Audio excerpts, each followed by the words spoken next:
Kuvali ngone gombanga tonkobera. Ai katika nkwano kule. Wa maturazo ke. Tikwenda. Mazima. Akambishi. Tikwenda.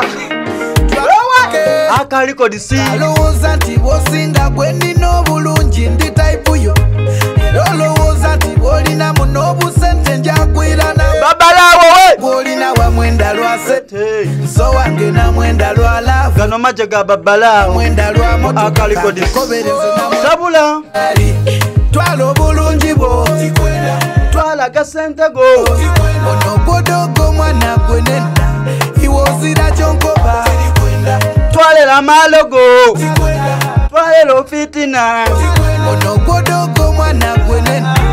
Iwozira wewe. Wandi bolina choyenda yetoja chifuna. Era kine kifo choyendo mwana yakikolerera. Etwazo. Usabombite kuoti. Yangu wombite agolole. Chitwale titi wambona embaliga. Etwazo. Waire